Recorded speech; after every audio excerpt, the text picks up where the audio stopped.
Buddy, put that thing back in its holster. We haven't gone anywhere. I don't understand. Check out the MichaelDukesShow.com for information on how to get access to the podcast. Welcome to the party, pal.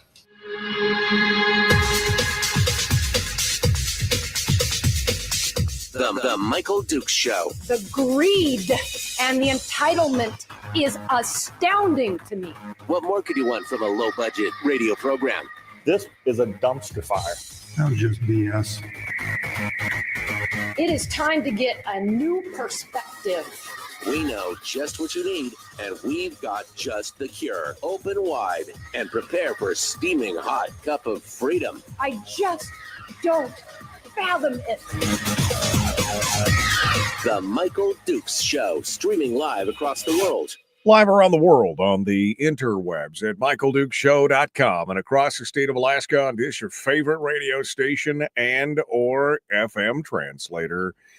Hello, my friends, and good morning to you. It is Tuesday. Tragically, it's Tuesday. No, it's traditionally, it's Transcendental Tuesday. We're going to figure something out. We're going to transform your world here with this Tuesday, which means that Brad Keithley from Alaskans for Sustainable Budgets is on board with us. He's waiting in the wings. He's gleefully, is he waxing a whip? What are you doing there? It's gonna make it. It's gonna be so much truth. It's Truth Tuesdays. That's what it is. Truth Tuesdays. So much truth. It's gonna be fun. We're ready to go to talk about the weekly top three with Brad Keithley from Alaskans for Sustainable Budgets.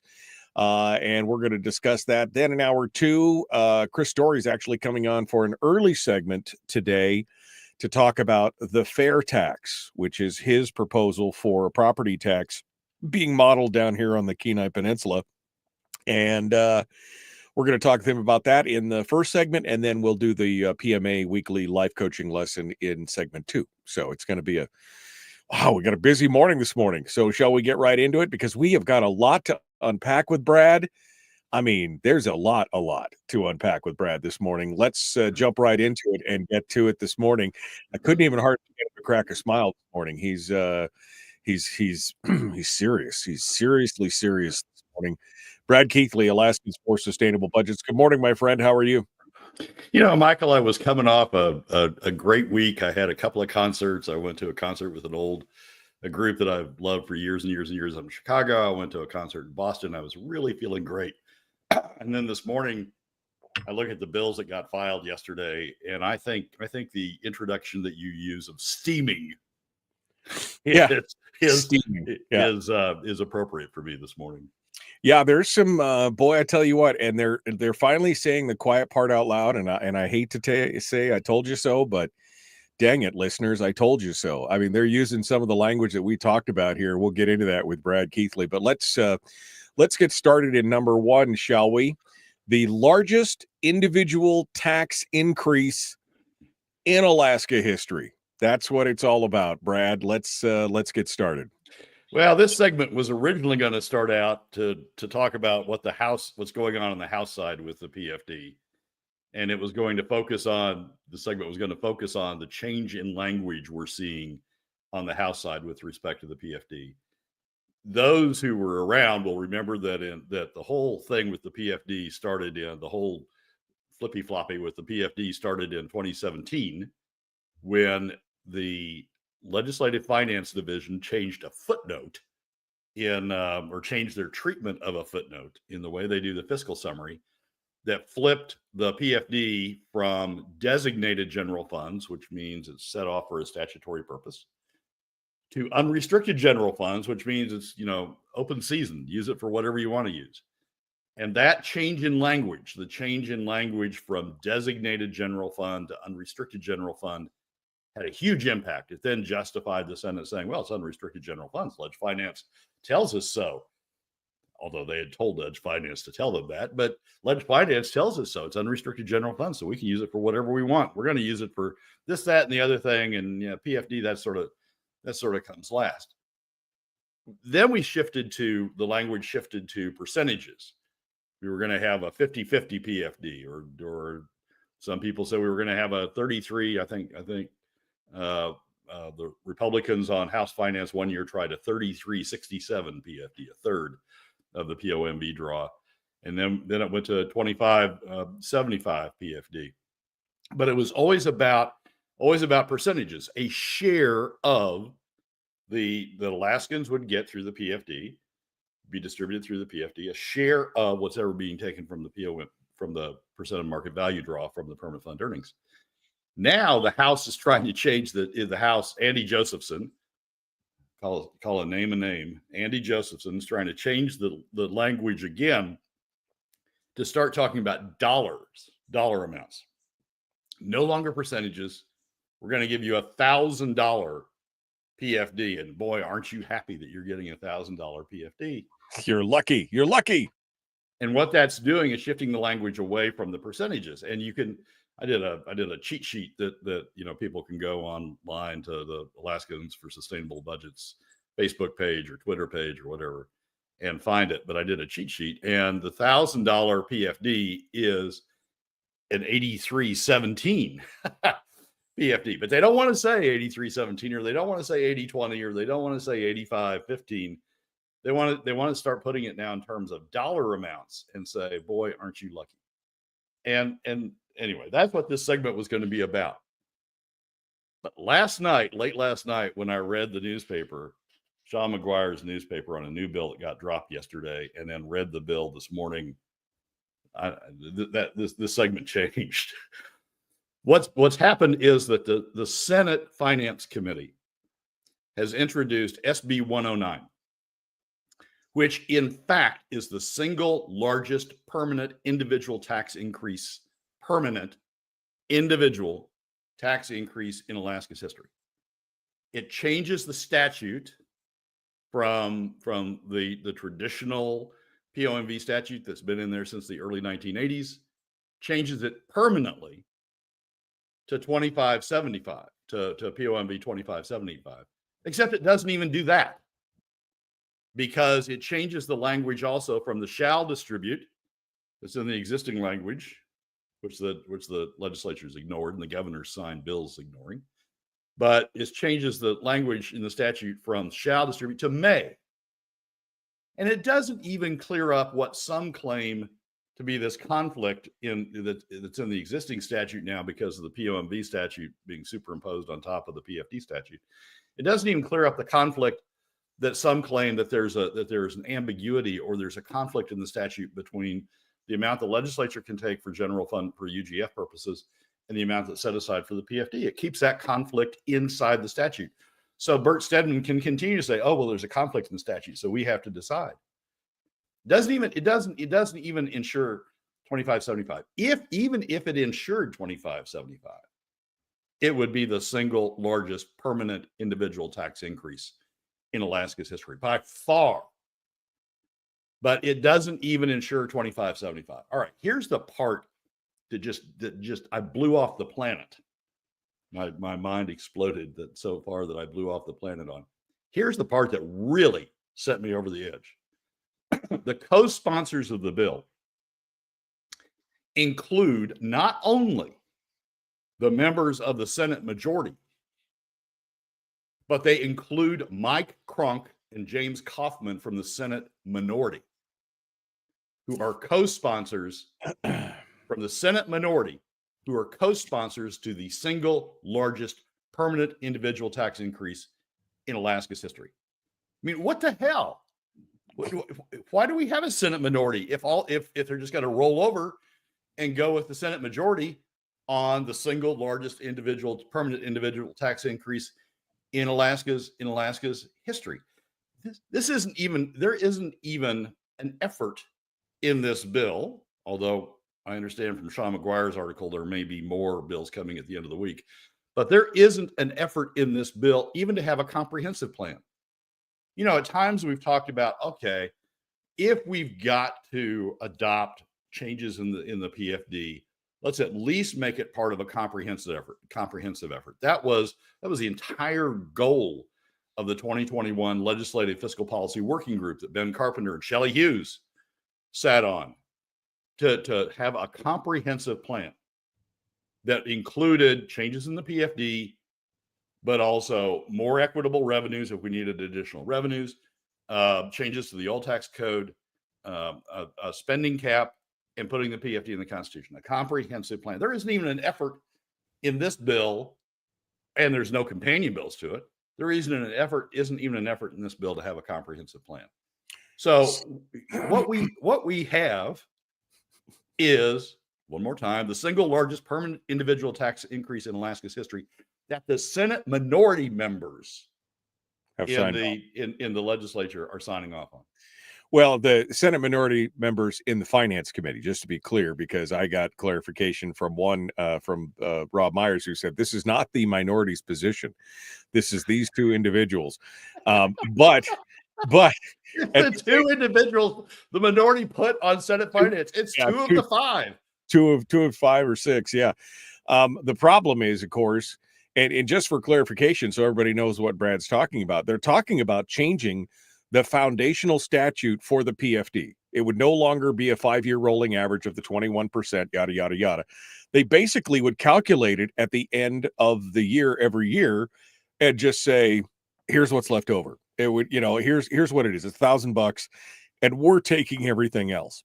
And again, this is, we've said, if you want to ignore the statute, you might as well change the statute. So they're going to change it.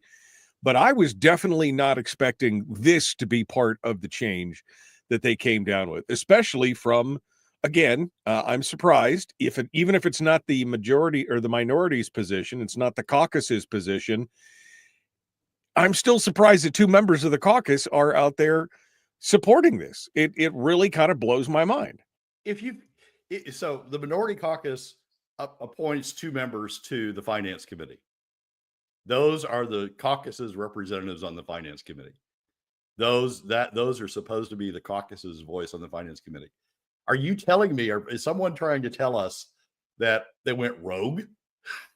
that they've gone off, that Kronk and Kaufman are off in their own universe now?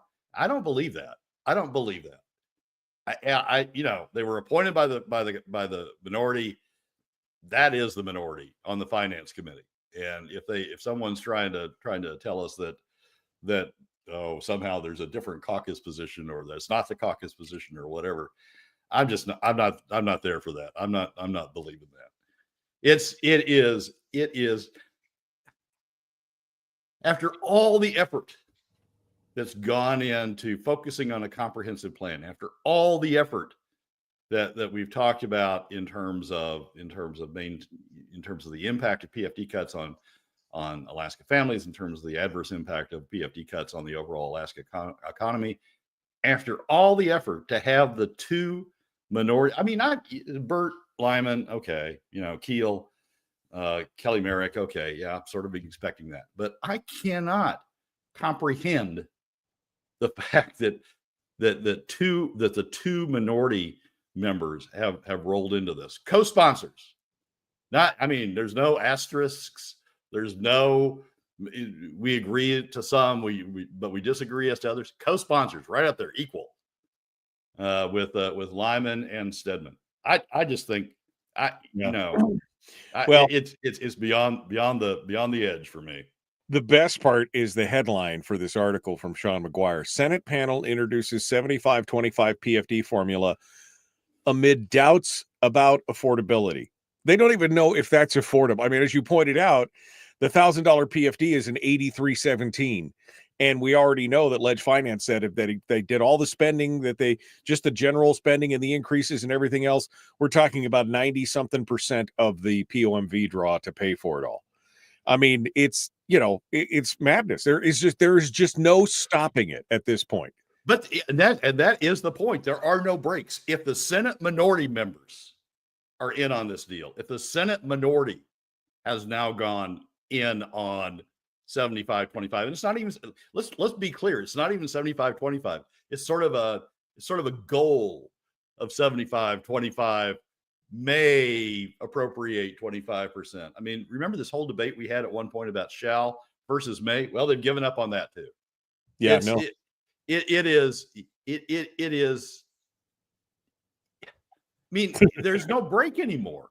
No, it's just everybody now is pushing right ahead. Yeah, they're not even trying. They're not even trying to throw the brakes on or slow things down. They're just like, okay, here we go. I mean, they've taken out the word distribute. I mean, distribution. There's no distribution now. It's just they may appropriate it.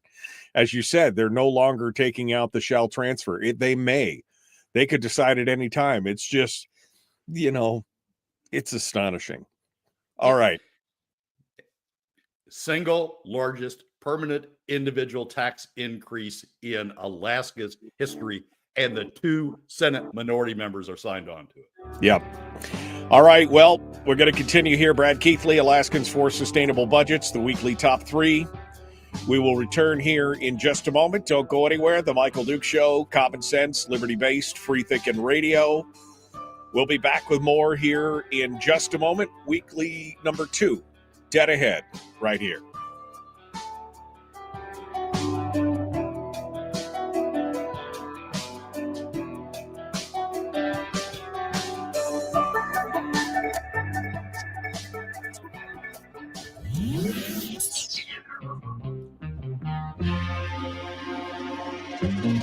Listened to by more staffers in Juneau than any other show, because their bosses told them to. And after what they just heard, oh man, they're going to be pissed. You're a bad, bad man. The Michael Duke Show.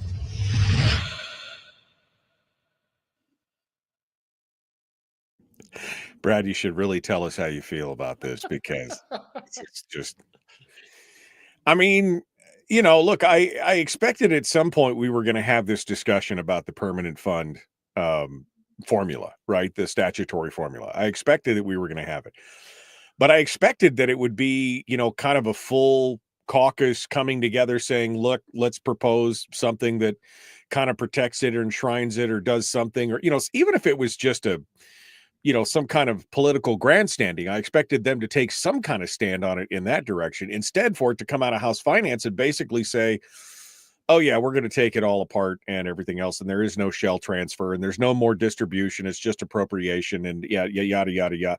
I mean, I'm just like, wow, they have just not only given up, they're going with the full flow at this point. They're becoming part of the steamroller. I mean, yeah. So the big things that Ben and Shelley fought for in the legislative finance, or the legislative working group, fiscal policy working group, big things were comprehensive plan. If you're going to change the PFD, do it in conjunction with the Constitution, with constitutionalizing the PFD, so we don't keep going through this every year. Do it in conjunction with the spending cap or some sort of restraint on spending. Do it in conjunction with some broader revenue measures, so you get everybody involved in the game, including non-residents, the top 20% of the oil companies, and do it as part of a comprehensive plan. That has been the key to talking about how we're going to unlock, or how we're going to deal with the PFD, to have this comprehensive plan. There's nothing. So what did the Senate minority member, if we want to play this game, it's not really the caucus, it's only the Senate minority members on. So what did the Senate minority members get out of this? Nada. They just gave up. They just why do we vote for the Senate minority? I mean, they just gave up. They just became part of the steamroller. There's no indication that they got anything in terms of a comprehensive plan in exchange for giving up on the PFD. And they just opened the door to 75-25, maybe, if we feel like it in any given year. This is by statute. At least we have a statutory argument now, but now the statutory argument is going to be, well, the statute says we can do whatever we want to, so we're going to do what we want to. Yeah. And just keep taking it more and more and more. What did the Senate minority members get for signing onto this bill? Nothing. They got nothing. They got nothing in terms of a comprehensive plan. They got nothing in terms of constitutional protection. They got nothing in terms of making at least the 75-25 definitive. They got nothing. I can keep going. You want me to keep going? No, I'm actually just reading the language of the bill, because it used to read, at the end of each fiscal year, the corporation shall transfer from the earnings reserve account to the dividend fund established under this statute a percent of the income available for distribution. And now it says, at the each fiscal year, the legislature may appropriate from the earnings reserve to the general fund the amount available for appropriation calculated under this statute to fund the dividend established under the 25% of income available for appropriation. It's just, it's not even a shall distribute. So that's the thing. They say, well, now we're putting the 25-75. No, it says may right there. They may do it. They may decide not to do it. It's not a shall. You don't even have the argument of shall distribute or shall transfer. Now it's they may appropriate, which was how they were treating it anyway. But now you've taken out any statutory protection. It is a permanent. I mean, that's why I'm heavy hitting the word permanent when it's the single largest permanent individual tax increase in Alaska's history. We've had the largest annual increase in Alaska's history since 2017 as a result of these appropriation cuts. But this is the permanent. Angie said, just because it's a committee bill doesn't mean that all the members agree, but they signed on to it, right? Oh, absolutely. It's not a committee bill, Angie. Read it.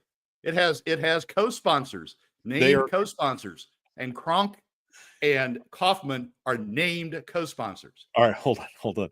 How's Kronk going to explain this to his rural district? That's what I want to know. Here we go. We're jumping back in the Michael Duke Show.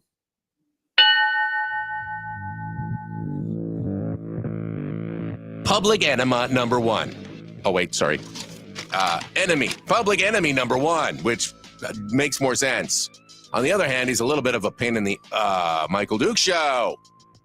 Okay, we just peeled Brad off the ceiling, and so hopefully he's just a little. The problem is the revenue structure, is what Brad says. Now, my argument has always been, because it always used to be, Brad, I remember this 25 years ago. They'd be like, oh, no, the state doesn't have a spending problem. The state's got a revenue problem. It's the real problem. And I'm thinking, well, wait, this is a chicken and the egg argument. You have a spending, you've got revenue, coming out your wahoo here. I mean, you're just spending more than you take in. So you have a spending problem that's creating the revenue problem. And it's gone on so long that now you have both, in my opinion. But you said it's a revenue structural problem. Hit me with this here on the way in. All right. So this is a takeoff on a op-ed that Bruce Tangeman former Department of Revenue Commissioner Bruce Tangeman has written. It's now showing up in several publications. The title of it is, does Alaska have a revenue problem or a spending problem? And basically Tangeman says a little bit of both. And in the process of explaining why he says that, he blows through the PFD and just treats that as part of spending and saying, well, we just need to keep reducing the PFD, and that's how we'll solve this. And then we need to do something like zero-based budgeting to address the spending problem.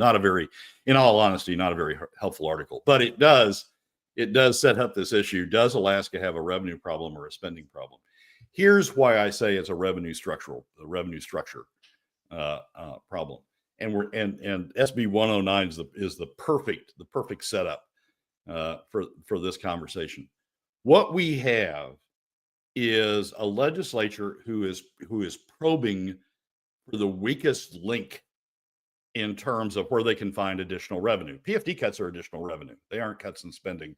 Every economist that has looked at this issue in the 2016 studies, the 2017 studies, the 2021 study that ITEP did, they've all treated PFD cuts as revenue, because that's what it is. It's a diversion of additional revenue into the UGF by diverting a portion of the revenue that's supposed to be going to individual Alaska families.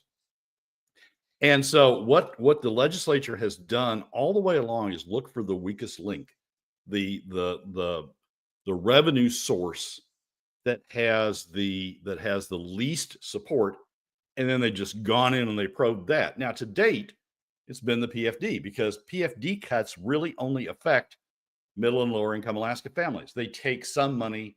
Yes, they take some money from the top 20%, but as a share of income, it's a trivial amount. And the top 20% are more than happy to give up that portion of their PFD in order to avoid taxes. But the legislatures looked for the weakest link. If instead of giving them the PFD, which really hits only middle and lower income Alaska families, if we had had a revenue structure that said everybody's going to pay the same proportionate share, or oil companies, you're going to pay a proportionate share, or resident industries like tourism and fishing, you're going to pay a proportionate share of the cost. If we had a broad-based tax that hit everybody equally, didn't focus the entire burden on middle and lower income Alaska families, but had hit everybody equally, we would have had a broad-based pushback on additional spending. The top 20% would have said, wait, you're going to raise my taxes to do what? No, thanks. We're not going to have additional spending. You're not going to raise my taxes to do that. The oil companies would have said, wait, you're going to increase our taxes to do that? No, thanks. They would have, because they were going to pay a share of it, they would have pushed back on spending and held spending down. They would have, that's the donor class. They would have pushed back on their legislators and say, don't do that because you're going to increase the taxes on me, if we had been paying for this through a broad-based tax. But we haven't done that. Instead, we've done it through PFD cuts, a very narrow, economically narrow tax that hones in just on middle and lower income Alaska families, the weakest in terms of being able to push back, don't have lobbyists down there, don't have the time, mom and pop don't have the time to follow all this stuff in detail.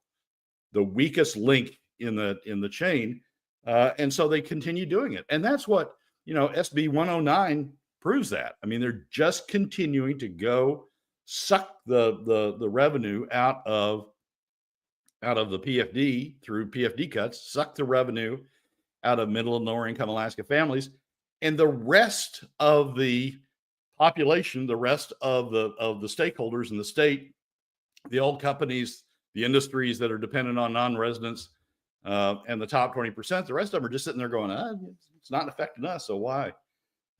Sometimes you get lip service from some people about, oh, well, we shouldn't be spending more, but they're not using their resources, their abilities, their ties to legislators to push back because it doesn't affect them. And as long as they can keep sucking the PFD dry, as long as they can keep building additional spending by sucking down the PFD, focusing it on middle and lower income Alaska families, the top 20% oil companies, non-residents aren't going to push back, because if they do, somebody's going to say, well, let's just tax them then. If they're going to start into this conversation, let's tax them. Let's tax them also. So they're acquiescing to the increase in spending. So to me, the problem, this isn't a revenue problem.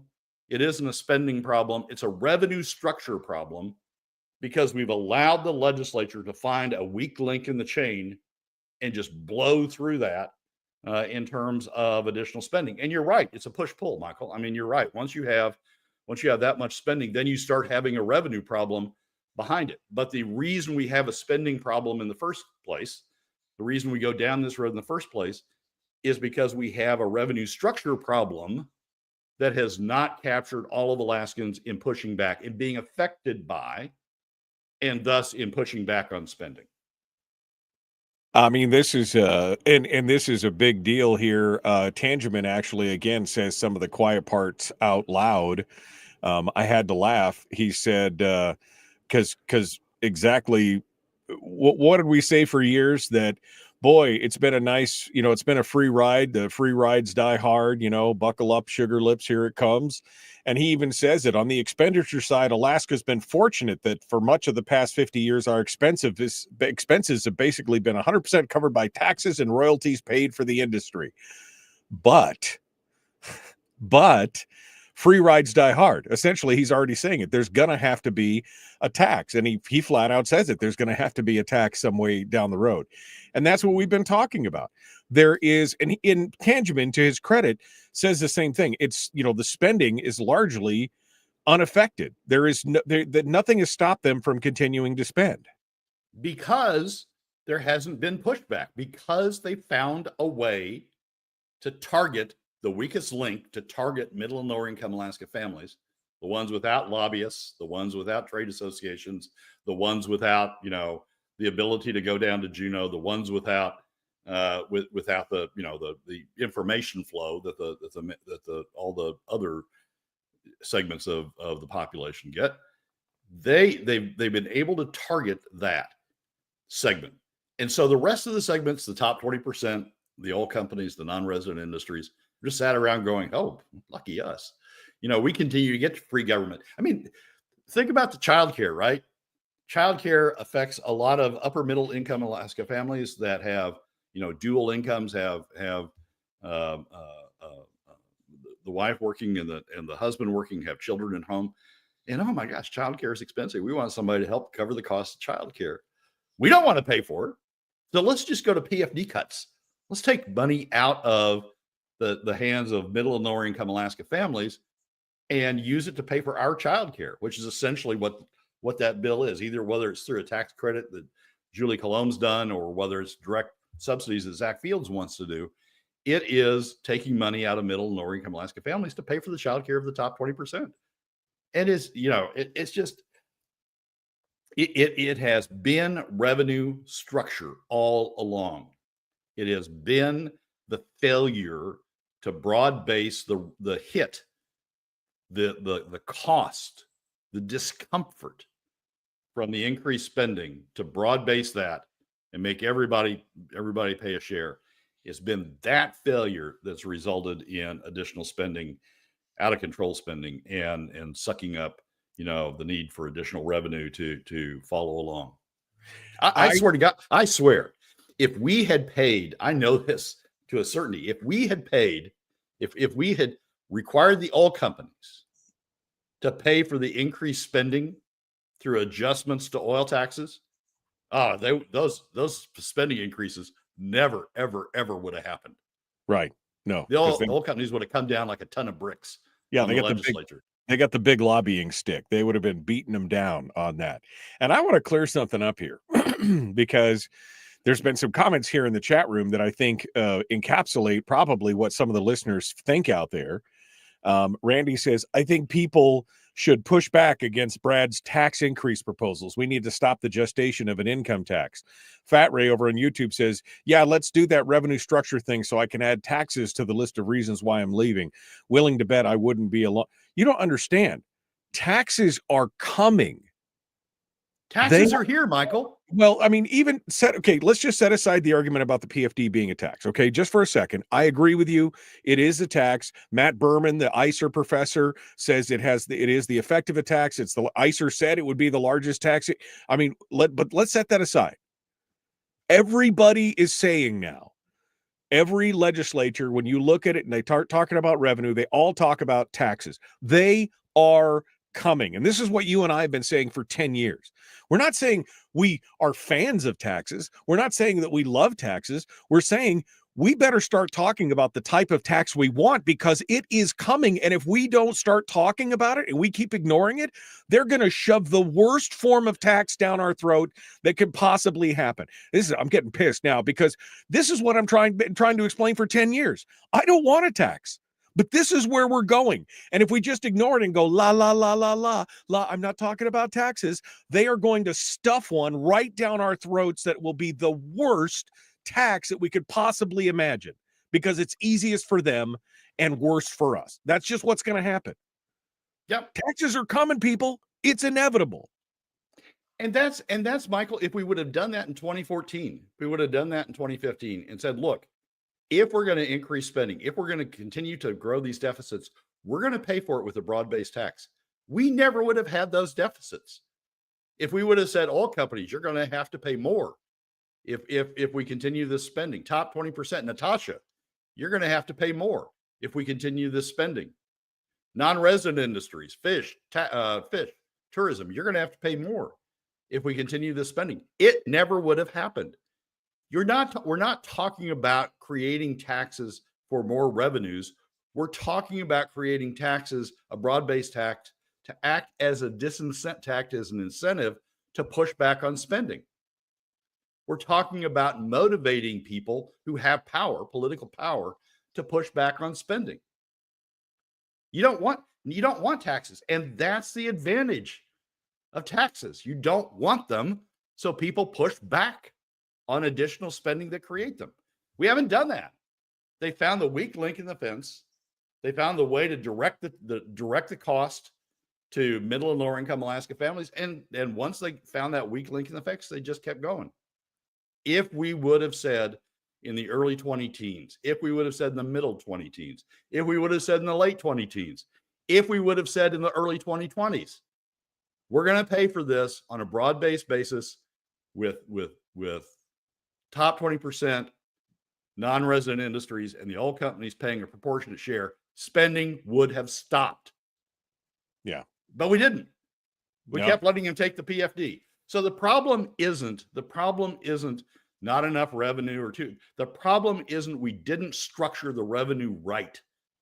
And as a result of that, spending has continued to grow because they found a way to get the revenue to fund that spending in a way that they didn't get hard pushback. Well, and I will say this before we go, because this is it right here. We're coming up on it. They have leveraged the Republicans' risk adversity to even discussing taxes. That's how they've done it. They leveraged the aversion to taxes to where they just basically say, well, you don't want a tax, do you? And that's what they do. They say they drop that bomb and then they walk out of the room. The Republicans spin and go, well, no, of course we don't want a tax. Nobody even wants to talk about a tax. I mean, again, Brian says it here in the chat room. It's not that Brad, who's advocating for taxes, he is and has been the guy who's been warning that taxes are coming. That we've been talking about this on this program for years, that taxes are coming and that we should have a discussion that if they are coming and if they are inevitable, which has been both of our positions for the last 10 years, then we should at least have a say in making sure that the tax that we have is the most equitable and has the biggest potential for holding back the size and scope of state growth in government. This is where we've been. But they've used that, oh, you don't want taxes, do you? Okay, that shuts up the conversation. You don't want taxes, do you? That's what it's about. And then they keep growing government by taking additional PFD cuts. They hone in on the weakest link. They don't stop growing government. They just continue growing government by honing in on the weakest link. I mean, in all fairness, Randy Griffin is the biggest ally that Andy Josephson has. Because Andy Josephson wants you to keep focused on PFDs because he knows there isn't enough political support to push back on spending if he can keep using PFDs. And when Randy says, oh, take PFDs, yeah, don't do that. You go ahead and do that. Don't have taxes. He's playing right into Andy Josephson's hands. All right, we got to go. The Michael Duke Show. Common sense, liberty-based, free thinking radio, number 3, dead ahead.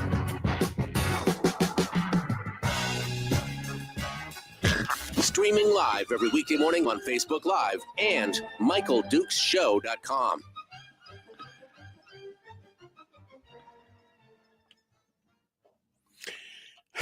We're in the I break. was in such a good mood. Coming off those concerts.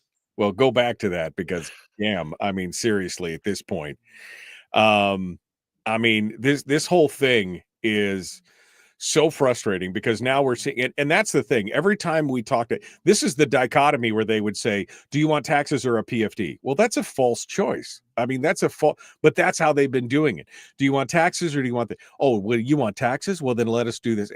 And people go, oh, okay, yeah, take the PFD. I don't need the PFD. Meanwhile, people in the lower income brackets are going, wait, that's like kind of, propping us up. But everybody's else like, just don't tax us, whatever you do. It's like we've been avoiding it for so long. When it finally does come here, it's going to be a shock to the system. And that's the way, and that has enabled what's coming, Michael, because they've used the don't tax us, use the PFD to build spending to a level that now that almost to a level that the PFD can't support, cutting the PFD can't support anymore. but they've got spending up at that level. They've got everybody invested in spending at that level. They've got constituencies built around that level. And so they're going to say, oh, well, now we need taxes to support that level of spending.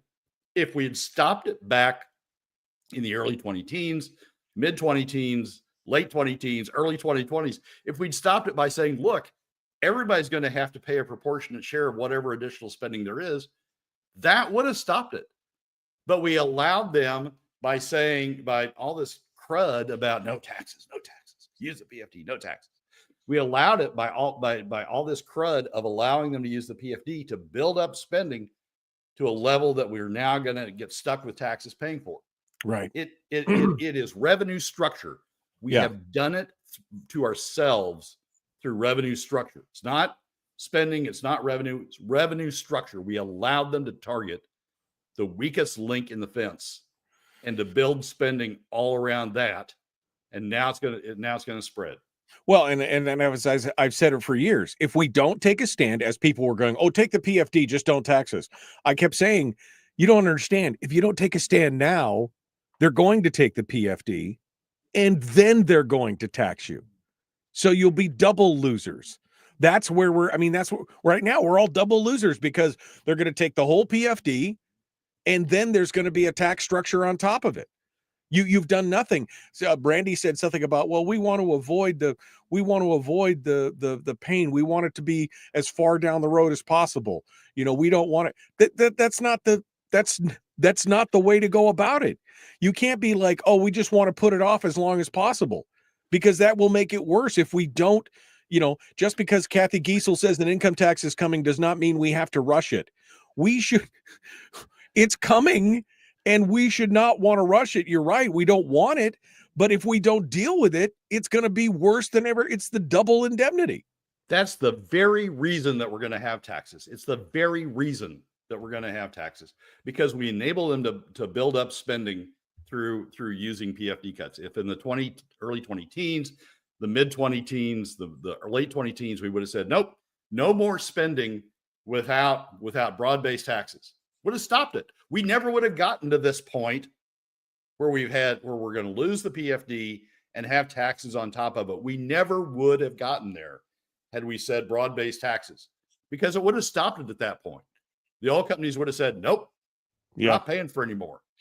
Top 20% would have said, nope, we're not paying for any more. Non-resident industries would have said, nope, we're not paying any more. Anthony said, I don't disagree that taxes are coming and or necessary. What I'm saying is that those net increases, absent of an overall reduction of cost of living and resources, is going to accelerate, not decelerate, the conditions required to collapse our economy and drive our population drive out the population that can leave and force the ones who can't to be tethered to more and more government assistance and create even more drain on the hemorrhage economy. The doom loop. We talked about that. He's not wrong. No. And the way to stop it was to have had broad-based taxes so everybody pushed back.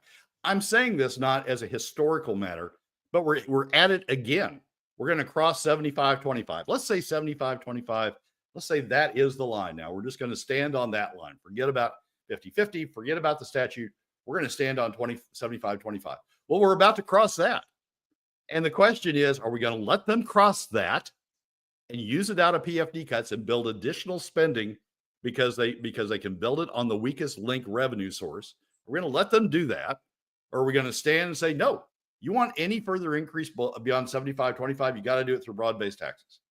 And I swear to you, to a certainty, that if the oil companies think they're going to get stuck with paying for part of this, there will be no increased spending. Right. No. And the doom loop thing that we've talked about in the past is there's a finite pool to be able to tax from. And if you tax them, some of them will leave, which will force that same amount of tax to be on a smaller pool, which in turn will force another cadre to leave, which will shrink it even more. That is the doom loop. And that's what we're approaching right now. It's a self-reinforcing negative spiral is what it is. All right, Brad Keithley, Alaskans for Sustainable Budgets, the weekly top 3. Let's get to it here.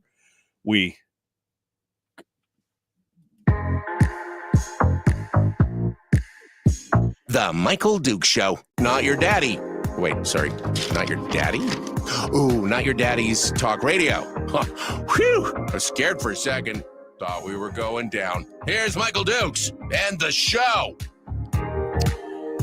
All right. Brad Keithley, Alaskans for Sustainable Budgets.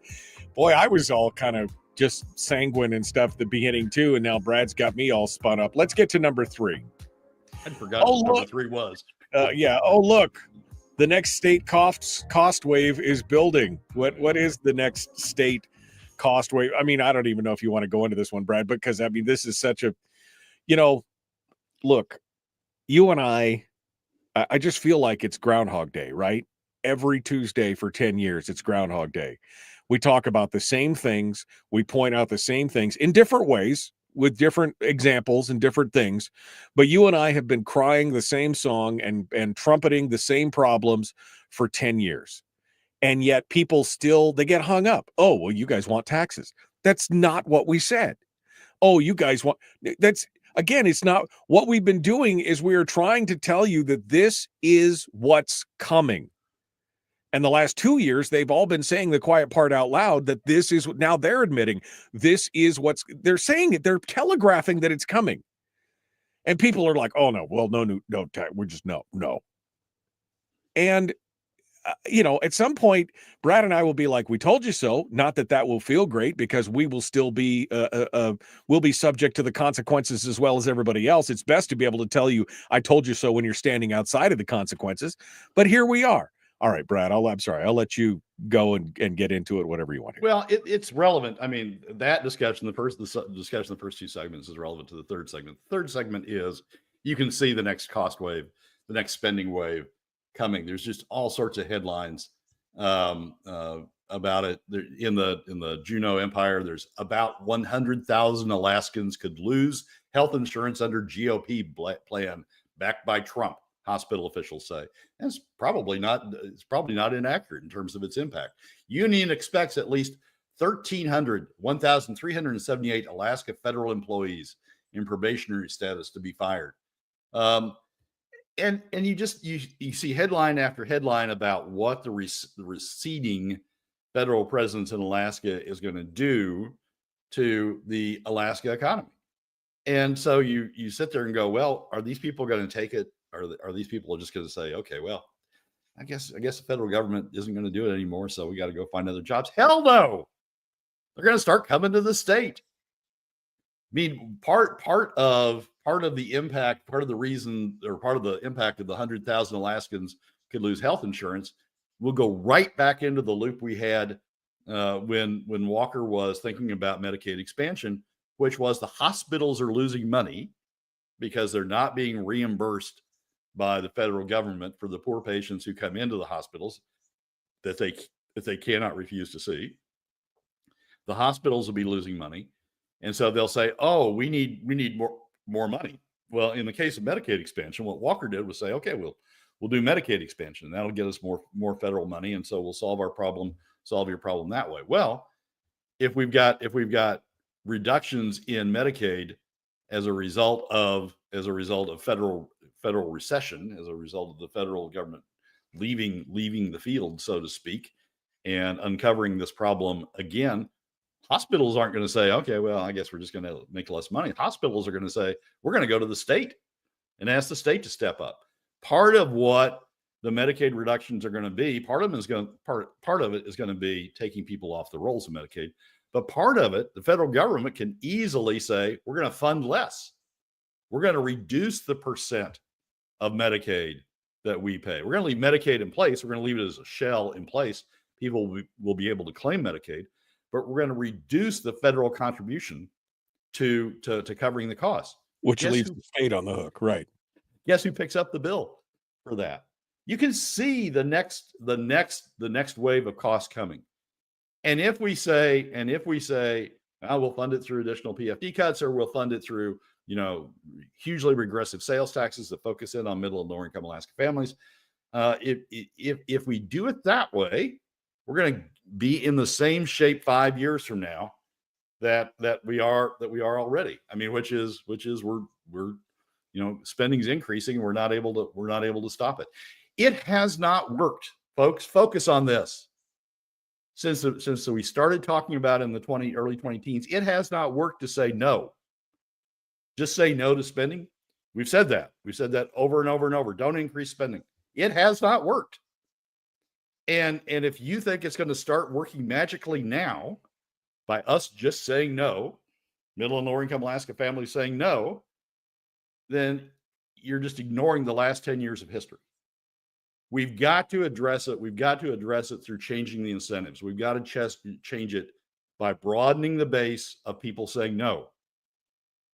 The top 20% haven't said no. The oil companies haven't said no to increased spending. In fact, they've been some of the advocates of increased spending. Ooh, more childcare for our employees. Goody. Yeah, we can do that. The oil companies haven't said no to increased spending. The non-resident industries haven't said no to increased spending. They've all been in favor of increased spending because they didn't have to pay for it.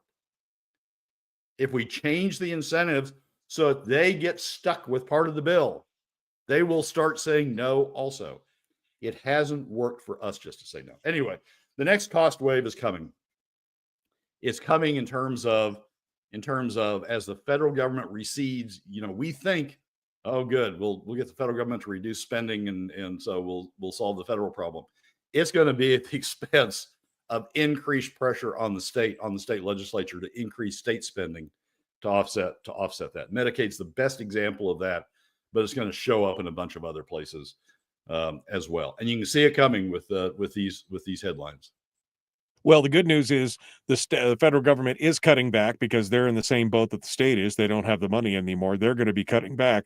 But the bad news is that you have constituencies for those programs, whatever they are, whether they're medical or something else, and they're going to look to the state immediately to fill that gap. And so there's going to be more pressure on the state to spend more, even though they have less money than the federal government in the long run. That's the bottom line. Brad, 60 seconds. Summate today's wonderful program for us all the way through here. People are giving up. I mean, SB 109 is the co-sponsors on SB 109 is the single most disappointing thing I've seen in the last 10 years. The minority members, the Senate minority members, the very ones that we're counting on to say no, have given up, and they listed themselves as co-sponsors on the single largest permanent individual tax increase in Alaska's history. Sad day. Maybe we should vote harder, Brad. Maybe that's what we should do. We should vote harder and make it work. It's just, I don't know how to fix this. I really don't. I know that it's coming, and if we don't have a voice in how this is working, if we don't have a voice in how we are taxed, then we're going to get the worst possible outcome, and it will affect us and not the people who are benefiting from it in many ways. All right, Brad, thank you so much for coming on board and joining us. We appreciate it. Michael, as always, thanks for having me. Hour 2 dead ahead, the Michael Duke Show.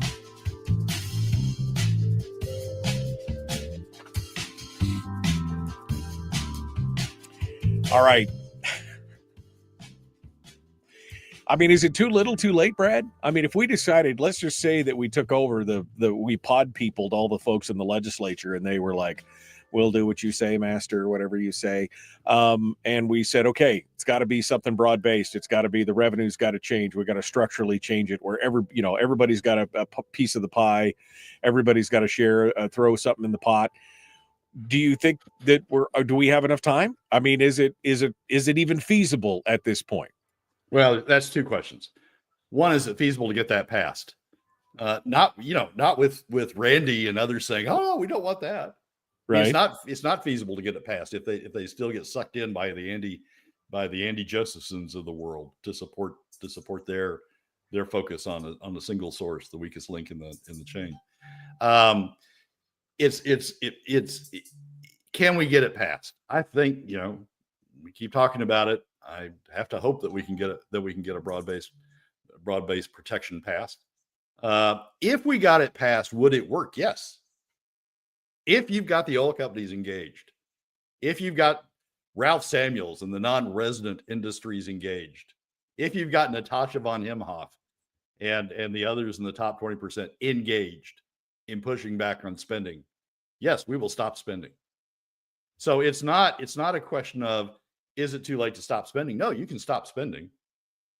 But to do it, you have to broaden the hit so that there's an incentive for others to push back. You and I saying, as we've demonstrated over the last 10 years, you and I and Randy saying, no, don't increase spending hasn't worked.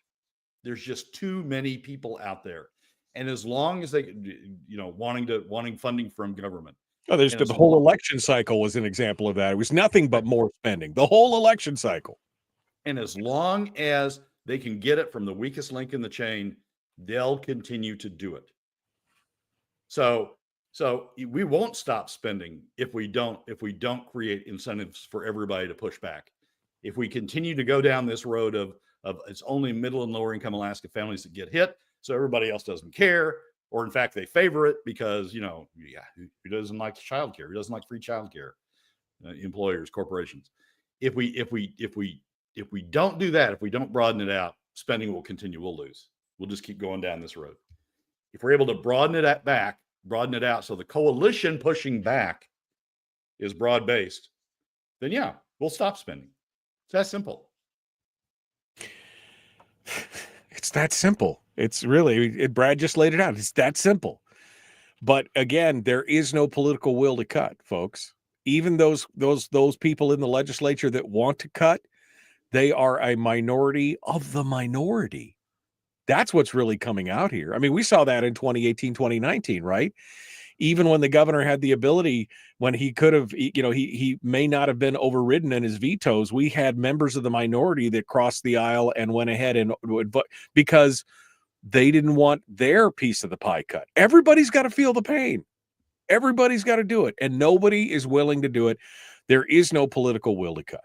There will be political will to cut if the donor class, the oil companies, and the non-resident industries push back. There will be the political will to cut because they will pressure their representatives, the ones they help put in office, right, to cut, to stop it if they're going to have to pay for it. But they have they have no skin in the game right now. Right. There won't be the political will if the only ones raising the issue are the ones being affected, middle and lower income Alaska families, the ones being affected.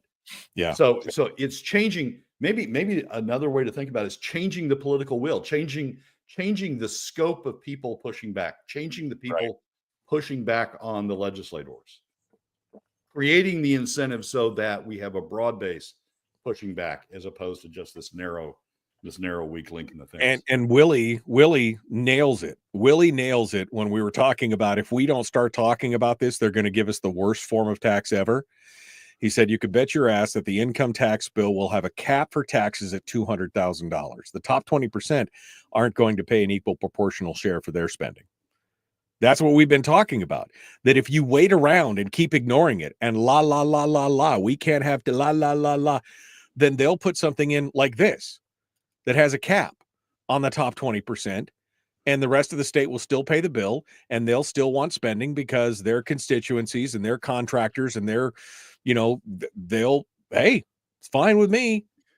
We've already seen that. We've already seen that with the so-called income tax bills that Zach Fields and Elise Galvin put in. They were very narrowly drawn bills that generated a very little bit of revenue. They could say that they had had an income tax, and they could say that they were trying to get a contribution from the top 20%, but they were very narrowly drawn. The bulk of it still came from PFD cuts. And you're exactly right. Willie's exactly right. It'll be drawn in a way to protect those interests. If we don't insist, if Randy doesn't insist on everybody having skin in the game, then Randy's going to be the one that gets hit the hardest out of this. Yeah. I love it. Randy said early on, I agree. Michael Dukes is right. There is an excessive spending problem. And yet right now he comes back and says, please don't tax us workers so you can give out more free money on the PFD. You're missing the point. You are missing. As I tell you, Randy is Andy Josephson's biggest ally. Yeah. Randy and Andy are right there together. Well, because there's a whole bunch of people out there who are like that on the right. Oh, well, I don't care about the PFD. Just take it. And, again, yes, they're going to take it. And then they're going to tax you on top of it. Because you were avoiding talking about taxes, they'll hit you with the hardest one that they can find. All right, Brad, we're out of time. I might need a drink at this point. You might need a drink. All right. Thanks for coming on board and joining us. I appreciate it as always. Michael, as always, thanks for having me. All right, folks. Only 16 of you have liked the show. I don't know why. Maybe it's me. But would you like and share, like and follow, do all that stuff? Here we go.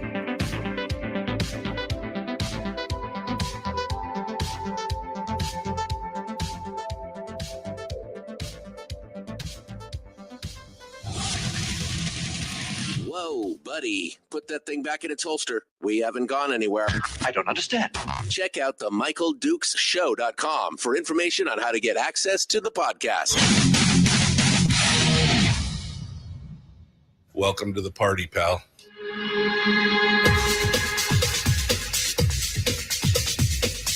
The Michael Dukes Show. The greed and the entitlement is astounding to me. What more could you want from a low-budget radio program? This is a dumpster fire. That was just BS. It is time to get a new perspective. We know just what you need, and we've got just the cure. Open wide and prepare for a steaming hot cup of freedom. I just don't fathom it. The Michael Dukes Show, streaming live across the world. Live around the world on the internet at MichaelDukesShow.com and across the state of Alaska on this, your favorite radio station and or FM translator. Hello, my friends. Good morning. Welcome to hour 2 of the big radio show. It's Tuesday. We just finished up with Brad Keithley, and I'm heated over some of this stuff, and we're going to talk just a little bit about that here in the first segment of the show. We're going to be joined by Chris Story at the end of the show as normal for his positivity boost, which we will definitely need today. But before that, Chris is actually going to be joining us for an earlier segment. He'll be picking up right after the 20 after mark to talk about his fair tax, what he's calling his fair tax. It's a property tax based on the California Prop 13 property tax here in the Kenai Peninsula Borough. He's trying to see if he can get this thing moving. And so we're going to get an update from him on that and talk with him about the particulars of that bill before we get into the... So he's going to be wearing 2 hats. He's going to be a punditry in the first segment, and then he's going to be our guru of positivity in the second segment. All right, let me go back here.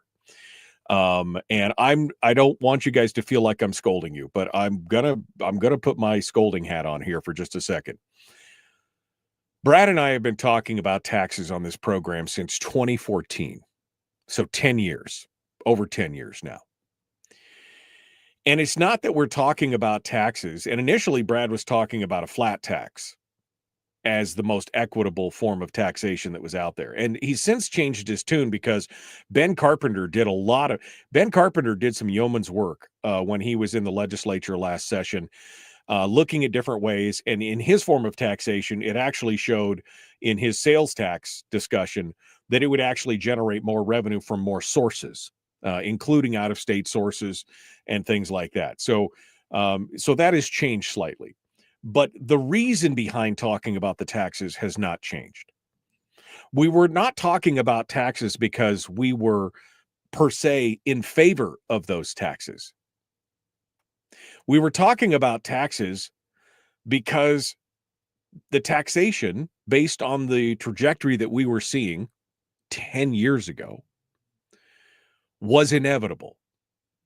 The taxation was inevitable. And that's where we're at right now. And in fact, you're seeing more and more legislators who are saying the same thing, that they're going to have to talk about new quote unquote revenues, which are taxes. Now, whether that's a sales tax or an income tax or some other form of taxation, I don't know what it is. But I do know that if we don't talk about it, if we just continue to go around, there's a lot of Republicans who are like this, who are like, la, la, la, la, la, no taxes. We're not going to talk about it. We're not going to have taxes. Go ahead, take the PFD. Just take it and just don't talk to me about taxes. If we don't have a discussion on this, they're going to force down our throats the absolute worst tax possible. And Willie in the chat room, he actually provides an example for that. He said you can bet your sweet bippy that the income tax bill that would be proposed would have a cap for taxes at $200,000. Because there's no way the top 20% are going to pay an equal proportional share for their spending. They'll get a carve out, right? Special interests will get some kind of carve out. Something will happen. That's an example of what could potentially be out there. That's what we're talking about. If we don't talk about it now, that's the kind of tax we're going to be hit with. And then again, the lower 80% will be shouldering the lion's share of all taxes. So not only will we have lost the PFD at that point to the tune of, $3,000-$4,000 per citizen, then they'll tax us on top of that. Fat Ray says, who are these Republicans saying to just take the PFD? There's a ton of them out there. There's a ton of people who are supposedly conservative Republicans who have said to me, to my face, well, the PFD is not that much. We should just go ahead and do that so we don't have to pay taxes. But it's not an either or. You're going to do both if we continue down this road. Bruce Tangerman, in this piece in the Alaska Beacon that Brad was talking about earlier, he again says the quiet part out loud. The question is, do we have a problem, a revenue problem, or a spending problem? Or both? Again, the answer is now both. It used to be just a spending problem, even though they characterized it 20 years ago as a I remember legislators saying, we have a revenue problem. And I was like, do we really? Do we really have a revenue problem? With the amount we're spending per capita, do we really have a revenue problem or do we have a spending problem?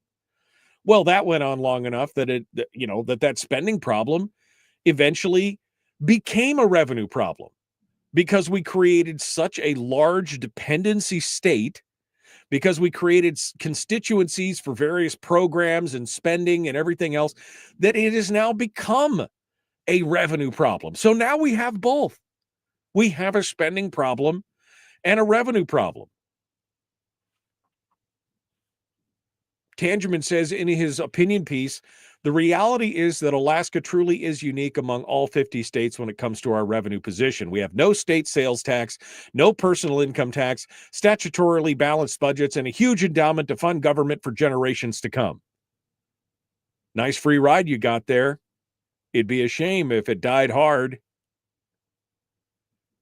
He goes on to say, on this expenditure side, Alaska has been fortunate. We're so lucky that for much of the past 50 years, our expenses have basically been 100% covered by taxes and royalties paid from the oil industry. Here it comes. Here it comes. But due to factors largely beyond our control, this is where he loses me. Due to factors largely beyond our control, including oil price fluctuations and production stagnation, our revenue stream has declined while our spending habits have not. But see, he contradicts himself in that same sentence. Due to factors largely beyond our control, our revenue stream has declined, but our spending habits have not. There was not largely we had spending habits that we could have addressed. It was not largely beyond our control. We've been saying for years that we're living in this boom and bust cycle because we're so dependent on the oil industry that I said we can't have these runaway spending habits in years of plenty because it will come back and bite us in the ass on years of famine. And that's what's happened. He goes on to talk about how the governor made some minor budget votes, but it's been far from right-sizing government. We have got a huge spending problem, and it's going to kill us financially. We are now reaping what we have sowed over the last 30 years in this state. They are going to take all of the PFD, and for those of you who missed the first hour, you should go back and listen on the podcast because Brad is now talking about Senate Bill 109, which is a bill that came out of the Senate Finance Committee, sponsored by all the committee members. It's not just a committee bill that they voted on. They are co-sponsors, including Mike Cronk and James Kaufman, the minority members, that would change the permanent fund statutory formula that takes out the shell transfer. It takes out the actual formulation for rolling values and percent, all this stuff, and it sets it statutorily as they may appropriate, if they feel like, 25%. And they may transfer if they feel like it's appropriate. So they're setting the 75-25 in statute. Doesn't mean they have to follow it anyway. They've been ignoring the statute for years, so it doesn't really matter. But that's it. They've given up. They've thrown in the towel on the whole PFD. No 50-50, no full statutory, no anything else, because this is all about how they realize we are now up against, we are billions of dollars in the hole in the long term. The future deficits, you look at the 10-year forecast, and it's hundreds of millions of dollars per year in spending deficits. And those are based on some rosy projections as far as state spending goes. That's just holding the line. That's not adding, more BSA. That's not adding defined benefits. That's not adding new employment contracts. That's not adding any other spending. That is just baseline plus the inflation factor plus the automatic escalators. And we are billions in the hole in the out years. And here we sit. But some of you are out there, well, just take the PFD. Just take it and don't talk about taxes. They are, Josephson's talking about it. Ben Carpenter talked about it. Gary Stevens has talked about it. Bert Stedman has talked about it. I mean, they've all talked about there's going to have to be something. And if we don't get ahead of it, if we don't grab the bull by the horns and say, okay, we expect there to be taxes, so we should at least talk about what is the most equitable, least problematic, least damaging to the private economy, what is the best form of taxation out there? And again, since Brad has been talking about the revenue structure and the tax structure, we should formulate it so that everybody feels the pain point, and at least maybe there'll be some downward pressure on this spending, because otherwise, here's what's going to happen. The PFD will be gone. They will institute taxes. And as their appetite for spend continues to be on the upward trajectory, continues to swing up, those taxes will become more and more.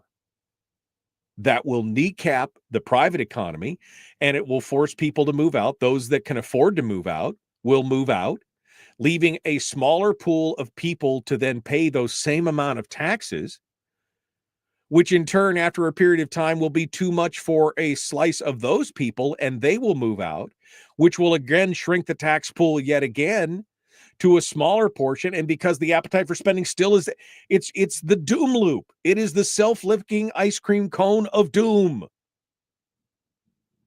It's what they call a negative reinforced downward spiral. Doom loop.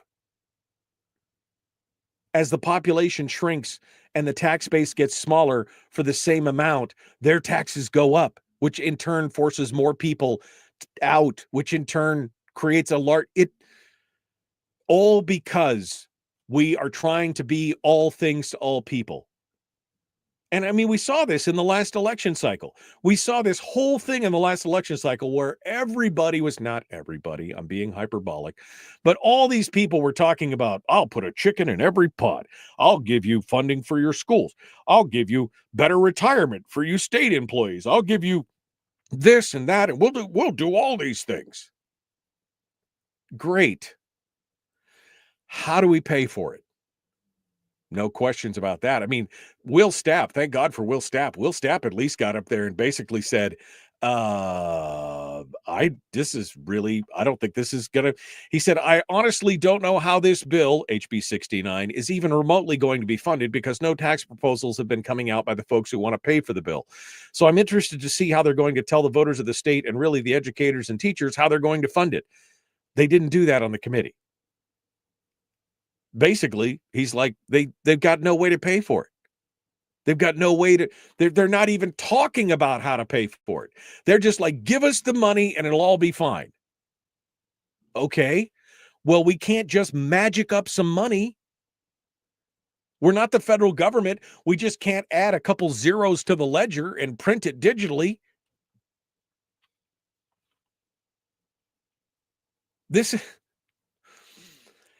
Folks, this is the problem that we've been talking about on this program, well, for 25 years, but the taxation problem, at least for the last 10 years solid, because I could see it. It was coming. And everybody's just, no. We don't want to talk about that. We don't want to, no. We don't want to talk about that. Just no. La la la la. La la la la la la la la la la. Take the PFT. Take the PFT. Don't talk about the tax. Bruce Tangerman says we should go back to zero-based budgeting, which I agree with, but good luck with that. If you can't get the political will to make any kind of real cuts, do you really think you're going to get them to change the funding? Which, by the way, is number 4 on the charter of changes, change the funding. We've talked about that for years. Nothing's ever come out of it.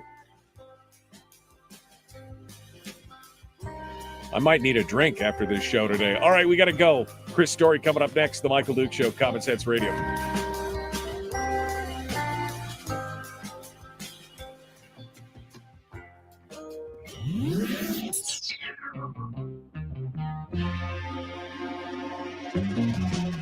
Running on 100% pure beard power. Oh, also some coffee. We dip our beard in coffee. Nice beard. The Michael Duke Show.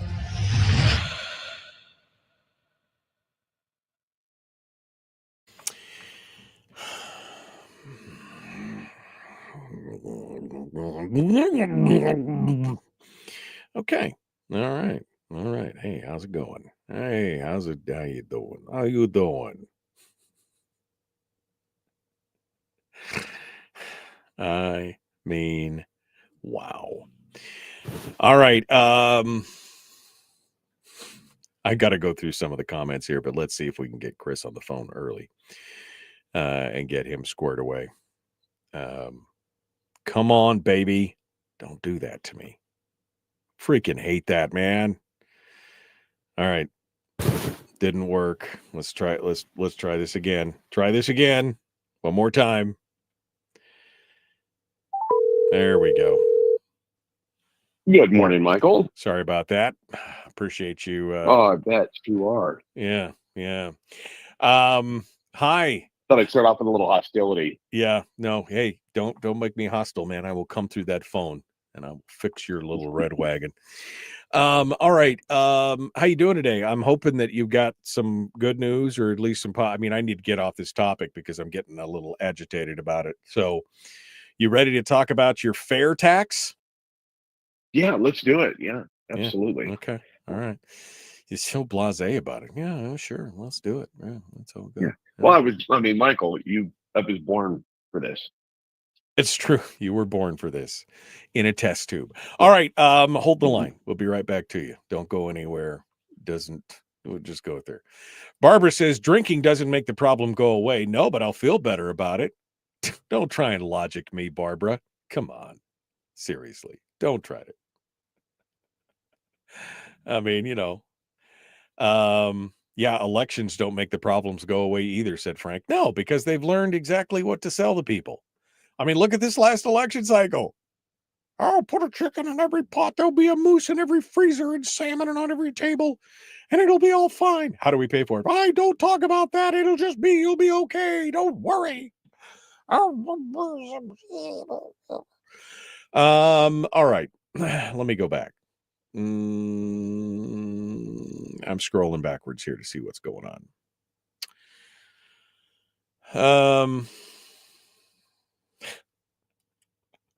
Randy says, Ben Carpenter's a good man. The only bad part is when he proposed putting the PFD in the Constitution. That would have destroyed the purity and honesty of the PFD. What purity and honesty? The legislature already destroyed the PFD. I mean, what purity and honesty of it? You've already admitted that there's a spending problem, and your answer is to give them access to more money, which is an argument that you made 10 years ago that I lost my mind over. I don't understand.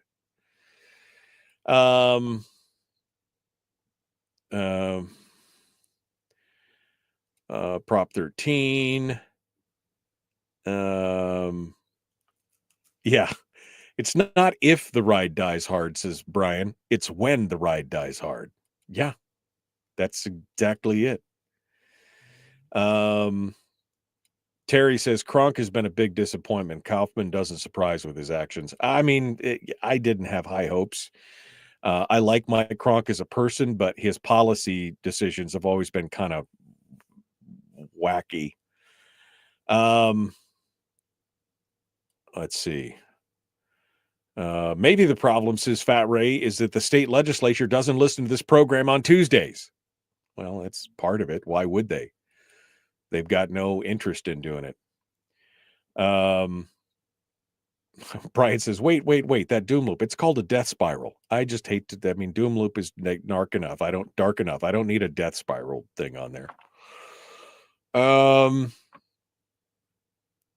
right.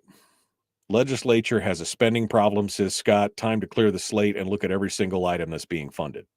I mean, again, it'd be ideal to get zero-based budgeting in, but if you can't get a single cut in there, then good luck getting zero-based budgeting. That's, okay. I think we're all caught up. Here. Actually, says Barbara, more worried about where the ride dies hard. Yeah. If your ride dies hard in downtown Fairbanks, you can go to the cafe and have a cup of coffee while you wait for the tow truck. If it's out somewhere in the middle of the wood between Cantwell and Nenana, that's a whole different deal right there. All right, here we go. The Michael Duke Show, Common Sense Radio.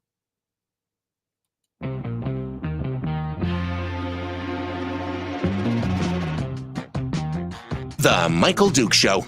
Seriously humorous with a pinch of intellect. Sorry. That is humorous. Here's Michael Dukes. Okay. I promised. I delivered. That's what we're trying to do. Chris Story. I love HomerAlaska.com. That's where you go to see him. Find everything that he has available to him. Today he's coming on. Now we're going to do our positivity segment in the next segment. That's he normally comes on to try and talk me off the proverbial ledge, because I'm usually wound up about something that Brad went on about. But today we've asked him on for earlier segment because as a realtor and as a person, a mover and shaker, a real estate investor in the communities, he's been talking with a lot of people and he's come to the conclusion that taxation without representation sucks.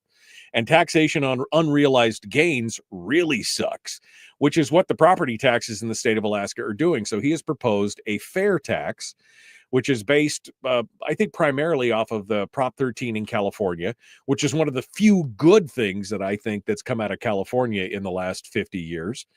It was originally put together by Art Laffer, who's Donna Ardwin's partner. It was originally penned by him and then put in place, and it basically protects people's property values from rising beyond their ability to pay. And he's been talking about it, writing op-eds, talking about it on his radio program, talking to legislators and to assembly members. So let's get an update from Chris Story, the man from Homer. He joins us right now. Hello, my friend. How are you? Sometimes talking you off the ledge is just as simple as one word. I just say jump. Yeah, true. That's the fast. Michael, jump. That's the express elevator down. All right. There's always two solutions to everything. That's right. It's always two sides of every coin. So what do you say, Chris? I mean, this is, when you laid this out for us, I thought, well, this makes sense. I had been a fan of Prop 13 ever since I had learned about it early on in my career. And I thought, well, that's a brilliant idea because, again, it protects people from being forced out of their home by rising real estate costs in communities. Because how many times have we heard about, a little old retired couple that had bought a house 25 or 30 years ago that now owned the house, but the property values around them had risen so much that they were actually forced out of the home that they owned because they could no longer afford to pay taxes on it. We saw that story again and again and again, and especially in some place like California where the real estate costs were running amok. That was a big deal. So I'm pretty excited about this. So give us an update on what's going on. You can give us the thumbnail and then tell us what's happening with it. Precisely, and you basically stole my thunder. Essentially, the way that we are collecting property taxes is taxation on unrealized gains, and you said it very well that people have been and are to this day at and odds of either making ends meet or paying their property taxes in some cases, and not every case. And the only pushback I've received, Michael, not one person in the last couple of months that this has been a topic that I've been handling, not one person, not one, has pushed back against the notion or the idea that this is taxation on unrealized gains. Anybody who pushes back against reform on property tax merely points to we need the money. Okay, now understand, if we enact this fair tax, and I'm pushing for this on the Kenai Peninsula because I want to disadvantage the rest of the state, and I want to put the Kenai Peninsula at an advantage of becoming a tax haven. You should wax your mustache. You should wax your mustache when you say that. I'm going to disadvantage the other boroughs. Yes, and I am holding a white cat in my lap as I stroke it. But I'm being sincere. I think we can create here, and now that you've joined us, Michael, you've joined the dark side, and you're part of the peninsula, you can appreciate this. We could create a tax haven. Okay, two things I'm doing here. Obviously, I'd love this to be statewide. I'd love everybody to have this as a statewide advantage. The reality is, though, can you imagine how difficult it would be to herd the cats of Anchorage, where there is no sales tax already? So they have no sales tax in place. They have no mechanism by which they can pay or contribute towards their municipality. It would be exhaustive and almost a nightmare to try to get those folks along with us. So look, okay, we can also, it hyper exaggerates the point though. We already have an 8.5% sales tax in Homer. We have a 3 and 7% here and there. The borough is 3%, but in Homer, we're paying a 8.5% sales tax on everything, including rent. And so, okay, I'm getting carried away. All I'm trying to say is, if Alaska is going to change, I think it's going to have to start with a small lever, which would be the borough, Kenai Peninsula Borough, whereby we just collectively say, as a group, yeah, this is taxation on unrealized gains. We are not going to allow this anymore. Now, the actual Fair Act that I'm putting together encompasses more than that. It also talks about an outright exemption for senior citizens on their primary residence, such that as you reach the age of 65, you get to enjoy living in your home for the rest of your life or however long you wish, tax-free. You've paid your dues. Thank you. We bid you adieu, and we appreciate you bringing your retirement dollars to our stores and to our communities and paying your sales tax and contributions and your Medicare dollars to our hospitals, which earn hundreds of millions of dollars a year, not by us writing checks. We're not individually writing checks to the tune of $150 million a year at South Peninsula Hospital. It is Medicare dollars, by and large, that are funding these massive institutions. And that is not, this shouldn't be ignored when we're saying at the same time, we could give a little on this exemption side for senior citizens. But again, I don't want to get lost in the weeds of the actual act. I think conceptually, again, coming back to my first statement, not one person who's objected to this idea has had any argument with the notion that the way we collect property taxes today is on unrealized gains. And the rest of the country just said no to that. It was a plank of Kamala Harris's campaign. Look, we're going to start taxing unrealized gains in the marketplace. And everybody, to a person, to include her biggest supporter, said, no, you won't. That's crazy. You can't do that. You cannot tax unrealized gains. And yet we do it every day in the state of Alaska as we collect property tax.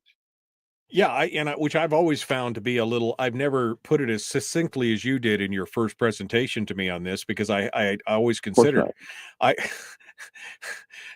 wow, Dave, dude, you're just, but I mean, I always thought, property taxes would just, to me, were like the biggest of all evil, because property taxes started out in their initial purview on this, is that they would be taxes on the gains of a piece of property. So if you had two pieces of farmland and one remained fallow and one produced a crop, you'd pay the tax on the crop that you pulled out. The fallow piece you wouldn't pay on.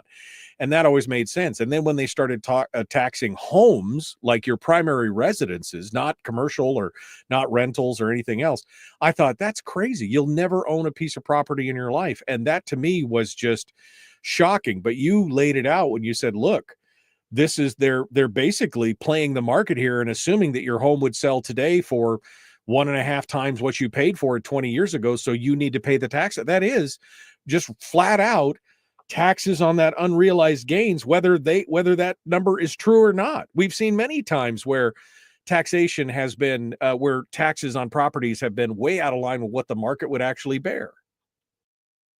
And whether or not it could be proven is subject strictly to the marketplace. And so we know the definition of fair market value, which is ironic because that's what the state law, the statute actually requires the assessor to assess to fair market value as best as they possibly can. I submit to you that law was put in place to protect you from overreaching past fair market value, not a matter of they're going to be, we're going to put them into the screws. If the assessor doesn't come up to fair market value, we're going to put them in the screws and they're in violation of the law. They constantly throw that back in our face. Well, we must do this. No, you mustn't exceed fair market value. The only way to prove fair market value, by definition, is the least a willing seller will accept and the most a willing buyer will pay. Until you test it in the marketplace, you've not even come close to achieving fair market value. You have no idea. It's just speculation. They use mass appraisal techniques, which are fine. Those are accepted. But they use things like neighborhood adjustment. And when you ask to explain, well, there is no explanation. It's just, this is what we think. And so this is what you pay. And you go before the Board of Equalization and almost never get any sort of relief. You can debate, you can argue, you can appeal. And if you wait, if you don't push to go all the way to the Board of Equalization, they'll give a little here and there. But by and large, we're just in this constant battle to prove that we don't think it's as high a fair market value as they do. Come in and look at this. Look at this crack over here. See, the sheetrock is cracked. I live in a hovel. I live in a piece of garbage. You need to take my tax. No, I want to stop that entire process and just simply say, if you pay $200,000 for your home, that is the tax with which you will pay on for the rest of your ownership. You sell it, somebody pays $350 for it. I don't care if it's a year later or 10 or 20 years later, that becomes their tax base with which they'll pay on. And it's the only fair system by which you can actually say, I'll give you an example. This just occurred to me recently. A friend of mine, she remodeled her house a few years ago. She put $300,000 into the remodel and mortgaged her house, refinanced her house. So she's mortgaging this addition to make this home that much larger. Okay. She has now increased her mortgage by $300,000. She's paying at a 6% interest rate, let's just say, for example. Not only that, but her taxes went up $2,500 a year for having remodeled and expanded her home. Why? Why on earth does she owe the government more when she's already leveraged herself with this higher interest rate, higher payment, dumped $300,000 into our local economy? Every board was purchased locally and subject to tax. Every sheetrock screw, the wire nuts, the electricians, the carpenters, the finish painters, the tapers, the framers, the finish carpenters, the roofer, the roofing, every penny of that was pumped into the local economy. And yet on top of it, she will be punished for the rest of her life. And every penny of that was also taxed as well. Remember, correct. Don't forget. And also the income paid to those wage earners was federally taxed, which then you'll hear so often, well, we're a federal welfare state. Great. Where does that come from?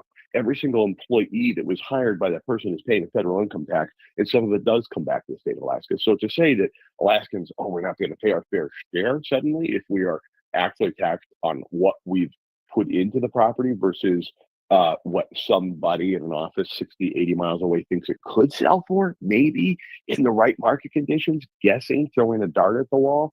It's inappropriate. We need to stop it. We need to come together as a people and say, look, we're no longer going to tax unrealized gains. We're going to give ourselves a break. Okay, so what is, and I'm sorry to rush you here, but we're coming up on the break. What is the status of the fair tax right now? Where are we at in this process of you trying to get this instituted? By the way, Bradley, I think it was Bradley that said, I would move down to the Kenai if something like this went through. And I think there'd be a lot more people like Bradley who would say, yeah, I'll move down to the Kenai. If I would only be taxed on what the purchase price of my house was for the next 20 years, I would move down there. Heck yeah. So what is the status? Yeah. What is the status of the fair tax as it sits right now? And what can we do to help? Quickly here, about a minute and a half. Don't rush me. Okay. So Hurry. working with an assembly person to create a draft ordinance, going to run that through legal and see if we can get a coalition of assembly people to join forces on this. If that fails, it's going to come down to you and me. It's going to come down to some sort of a petition drive.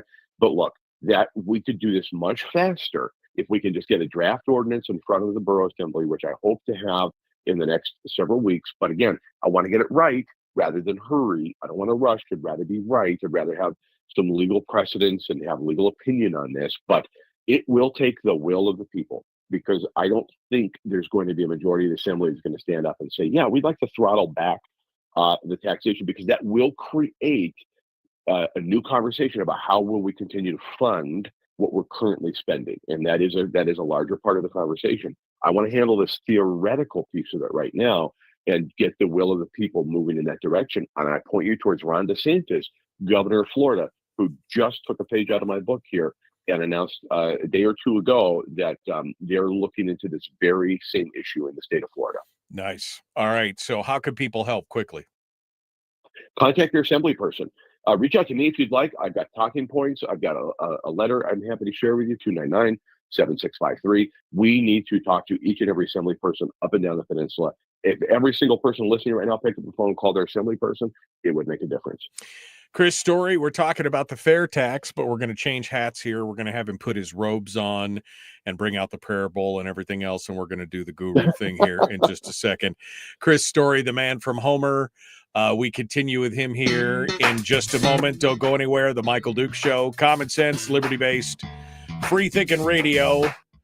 We'll be back with a dose of positivity in just a moment. Don't go anywhere.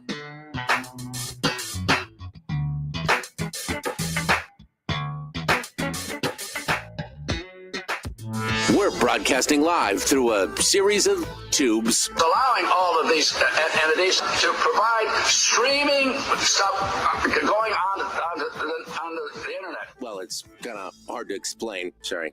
Streaming live every weekday morning on Facebook Live and MichaelDukesShow.com. Okay, Chris Story is our guest. Chris, Sandy asked the question, and it's a good question. I know the answer, but I'll let you answer. What about folks that build out of pocket, that I guess don't get a bank loan, that just build? I mean, this would still affect them, right? I mean, they'd still be, whatever the value is. Yeah, one piece of the FAIR Act, as far as I'm constructing it, would be that it was set back towards 2018 assessed value. In other words, we can't start from zero, but and I want to start with a pre-COVID escalation figure, because that became rampant 22% year over year increase in market value. And so we need to come back to some sort of a realistic starting point. In California, to your point about Prop 13, they started in 1978 with the law, and they rolled back to 1976 values, just to be fair. In my opinion, we need to go pre-COVID-19 escalation pricing. And so we got 2018. I'm willing to give on that. I think we can modify that. But if you build a home, let's say you buy a piece of land for $50,000 and you build a $100,000 home, and you've got receipts, cost you $100,000 to build it, your assessed value, $150,000. If it's a $500,000, it's a $500,000. Whatever it costs you, versus you build a $500,000 home that the borough thinks you could sell for $850,000. Well, wait a minute. Where did that $350,000 go? It doesn't matter. Pay it. Pay it, sucker. Here's the other thing, and I didn't get a chance to say because you rushed me, but I'm just kidding. But where's that money go, by the way? We act as though, but for government, but for the borough, but for the state or federal government, we would all wither and die on the vine. Where does the savings go? Let's just call it $1.5 million that is going to be saved by the property owners. It could be closer to 2 or 3. Let's just call it $1.5 million that gets, you are no longer writing a check to the borough for that $1.5 million. That $1.5 million will be so hyper locally spent. I promise you, it's not going anywhere. It will recirculate inside the community and be taxed, be used for employment, be used for getting more stock and inventory for stores and sales tax and everything else. So we're not going to lose out. The borough will not wither. We will not suddenly go to Soviet Union style block buildings where, we're all wearing the same uniform. We're going to thrive in this environment, but you'll be able to direct your own destiny versus live under the tightened screws of an ever rapacious heel of the assessor's office. Well, I can tell you right now that the main pushback on this is going to be the loss of revenue to the borough, and specifically in this day and age, it's going to be the loss of revenue. I could see how they're going to paint it already. Oh, the schools will be crushed. If you do this, then the local contribution to the schools will be diminished greatly, because you're talking about cutting millions of dollars off the tax rolls and rolling it back to where it's I mean, I could see the argument already. But that's where they're going to go with this, and it's unfortunate because. But again, nobody will ever say though, but you're wrong. This isn't taxation on unrealized gains. Oh no, it is, but we still want it. That's okay. We the people need to say it's got to stop. Exactly. We're not going to pay tax on unrealized gains anymore. Yeah, exactly. Well, and I'm with you 100%. To me, I think that a property tax is immoral personally, because how can you ever really own anything? And Ron actually made a comment. He said, what about one step further? If you have paid off your mortgage, you shouldn't have to keep paying taxes.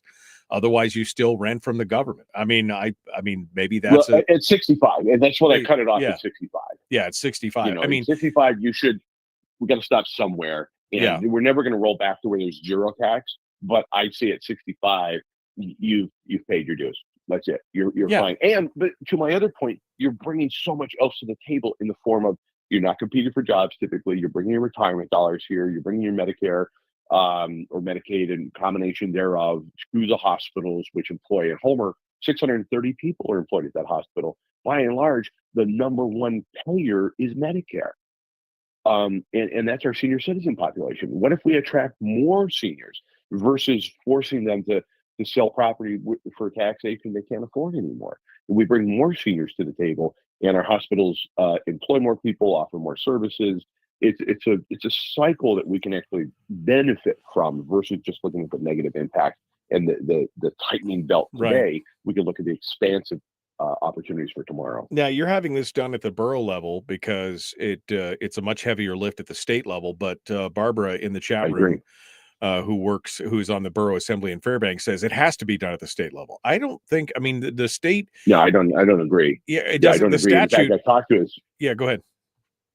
I was just going to say I talked to our representative, and she doesn't feel that it need be done at the state level because it is a heavier lift. And I hear what Barbara's saying about, is it 129.4560 or whatever the statute is that requires they assess. They can continue to assess at true and fair market value. It's just taxable value will be choked back to what you paid. We already control at the borough level taxable value. I'm not talking about assessed value. I'm talking about taxable value. Those are two different things. All right. We're jumping into it here. I think my dad's probably sleeping. Terry's asking about my dad. Hadn't seen him today. He's usually, sometimes when you don't see him, he's sleeping in, which, hey, you're allowed when you're 80. All right, here we go. The Michael Duke Show, Common Sense Radio.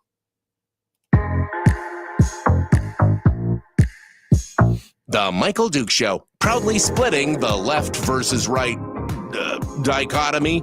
Yeah, I had to look that word up too. I don't think it means what he thinks it means. Here he is, though. That guy, Michael Dukes, the one with the show. Ironically, that word means exactly what I think it means. But, it's okay. It's okay. Chris Story, the man from Homer, changing hats again. He's now in his comfy orange baked robes with his prayer bowl and his incense, and he's ready to give us the dose of positivity. The guru of positivity is in the house now. Chris Story, Om Graz Fruba. He's here to give us a little bit of life coaching. What where are we at, my friend? What are we covering today? What's the topic? One word: pursuit.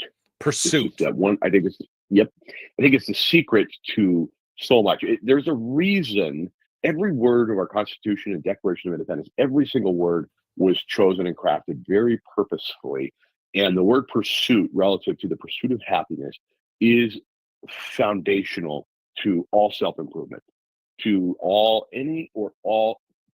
opportunities that you wish to take advantage of, or to have things in your life, or to become something that you've dreamt of. If you're still dreaming of it, it means you're probably not pursuing it, because if you're pursuing it, you feel a sense of purpose. You feel a sense of aliveness, even if you haven't reached the goal, the end goal, the destination, whatever it is. Even if you haven't reached it, you feel a sense of purpose, and that compass is pointing to true north, and you feel it at a very visceral level if you're pursuing. If you feel a little negativity, or you feel like, oh, I should be, I'm not, if you're living in that land of coulda, woulda, shoulda, it's probably because you haven't actually engaged into drive. The pursuit is waiting for you. And again, it's end of February coming up pretty quick, and it's like, wait a minute, what did you think you were going to pursue as of January 1, and where are you at on that pursuit? And if you're waiting, if you're at that ledge, I am telling you to jump, make the leap towards something. Even if you're not 100% sure how you're going to get there, leap, move towards it, get in pursuit, because it's in the pursuit you find the purpose. There's something, what was the old thing? A plan without action is just a wish. Is that is that where we're, or maybe it was T. Boone's, it's a plan without action is not a plan, it's a speech, right? So, maybe that's where you got a plan, but are you baked in a squat? Do you have analysis paralysis where you're just sitting there thinking about it and not actually moving on it? The action is the important phrase here. You've got to actually do something, right? And that one word, pursuit, encapsulates everything you just said. If you're in pursuit, hot pursuit, or slow pursuit, it doesn't matter, but you're moving forward. In the motion, you find purpose. And a lot of people, sometimes we're waiting. Well, when I feel a sense of purpose, or I feel a sense of whatever it is, that catalyst of action will happen, and then I'll move. No. It's in the motion that you begin to find purpose and meaning of life. In my opinion, my never to be humble opinion, I think that if we're waiting, this is the call. This is the clarion call right now to get going. You needn't wait. Well, this ties back to what you talked about a couple weeks ago, where we were talking about that it's journey before destination, and you have to, while you have a goal and you want, you got to keep that goal in mind, you also have to stop to smell the roses, right? You have to enjoy the journey to that destination as much as you do the destination itself. You have to learn those things, and so the pursuit becomes the sweet part. I mean, how many times have we heard about somebody who achieved their goal and then they kind of got in the doldrums, and you're like, why are you well, because they'd been pursuing their goal and they've been living it and they've been loving it, but now they didn't have that pursuit anymore. So that's when you have to reset. Or it's like the dog at the track that catches the mechanical rabbit. If ever they do, God forbid, they'll never run again. And it's over. It's done. It's the pursuit of that rabbit that the dog runs for. If they ever catch it and they realize, oh, there's nothing here, they'll never run again. They have to put them out to pasture. So it's the same with us. I think once, and pursuing something, for example, I am working right now simultaneously on 3 different books. I've got one that's about to be published. I've got 2 that are in the process somewhere and will be published by the middle of this year. So it'll be 3 books by the middle of this year. And I've never been so, I don't want to say overwhelmed. I've never been so in the pursuit of so much work at one time and been so happy. I've never been this happy. I've enjoyed this pursuit so much so that I know when that 3rd book is published by July 1, I'm already going to be working on the next 2 manuscripts. I'm going to be working on the next, and I need to keep moving forward, because I truly find the joy is in the work. Having written is great. Having the book in the world is wonderful. I hope it makes a difference in somebody's life. That's great. But I personally need to keep moving forward. It's not enough to point to the 5 books that are on my shelf currently. Oh, great. Okay, I did that. I need to pursue and keep moving forward, even though I have no contract with a publisher. I have no guarantees of how many will sell, that any will sell. None of it. There is no guarantee or promise. All I know is that in the pursuit of this passion that I've got, I find purpose and meaning, and it keeps me moving every day towards some unknown destination because I don't know where to land. I felt Tiffany over the weekend. I will never retire. Right. No, I mean, because how many times have we heard of people who retired and their whole, their personality, their identity was wrapped up in what they did, and they retired, and 90 days later, they die. I mean, that happens quite a bit with some people, especially those who are so wrapped up in their careers that's what they identify as, and they just kind of lose all steam and they fade away, and it's sad. We don't want to see that. We want to see people who, again, continue that pursuit. And like you said, even if you don't have a publisher, even if it costs you money, for you, the pursuit of putting out these books is the fulfilling part. Yes, absolutely. Moving forward, doing something towards, even if it's an unknown goal or destination, or I think this is where I want to go, get going. Again, if you haven't read it, I highly recommend picking up U Squared by Price Pritchett. It's a 35-page book, and in it you will find momentum. In it you will find one page might even make the difference and help you move forward and create the catalyst with which you'll look back and go, I'm just so grateful that I leapt into my best life, whatever that looks like for you. How do we, okay, so 2 minutes, just fair warning, 2 minutes here. How do we get, like I mentioned earlier, there's some people who are just baked in a squat. They've got a dream. They're analyzing the dream. They're thinking about it from every angle. They've written out a plan. They've done all this stuff, but they're kind of baked in a squat, right? They're just like, because again, there's a fear of failure. There's a fear of all these. How do you get people to move off the dime? Okay, I'll give you one example from my own personal life, and you can take this or leave it. I wrote down, I did a big goal setting thing. This is almost 20 years ago. I did a big goal setting workshop. I worked on this all weekend, and then I did nothing. And 6 months later, we came back. We're like, oh, I've done nothing. So we sat down again, and this time I said, okay, I'm going to do one thing, no matter what, when we're done with this session. And that one thing, Michael, was to call Tim White at the radio station and say, Tim, I have an idea for a radio show. And I made that call, and I was nervous. My palms were sweating. I was like, oh my God, what if he says no? I had all the fears and trepidations. And that was, and now I've been on air 18 years since because I made that one phone call. Sometimes it's just doing one thing. Just say, look, I'm going to set these goals. I'm going to have these intentions, but I'm going to physically do one thing. It could be a phone call, a text message. It could be getting up and going for a walk. It could be starting something, it could be ending something. Do one thing physically, and you'll get momentum going. You can't help it. Just do one thing every day, and inch by inch, everything's a cinch. That's what it's all about. Chris Story, the man from Homer, you'll find him at ilovehomeralaska.com. Links to his books, links to his audiobooks read by some guy, and more. Chris Story, thank you, my friend. Appreciate it. Appreciate you coming on board. Thank you, Michael. Appreciate it. And when I say some guy, I mean they're read by me. So they're great. You should go out and get some. Go buy them on Audible right now. All right, folks, we're out of time. Tomorrow, Shelley Hughes joins us on the program. We'll have a conversation with her and more. The Michael Duke Show. Be kind, love one another, live well.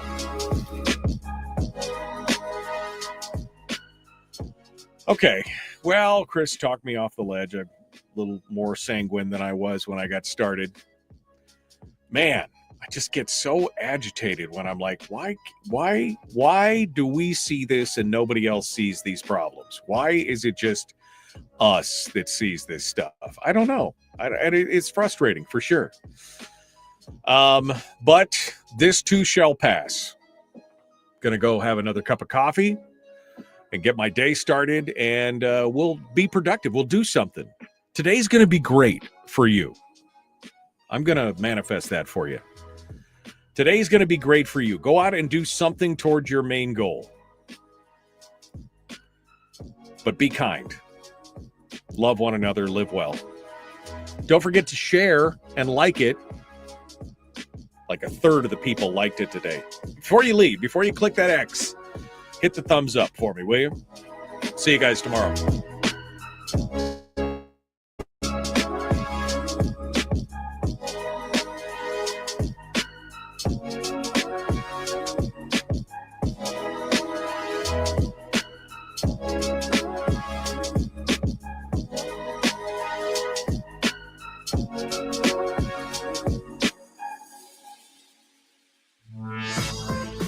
We've shed our terrestrial radio skin, and now we are slimy lizard internet people. It's the Michael Duke Show.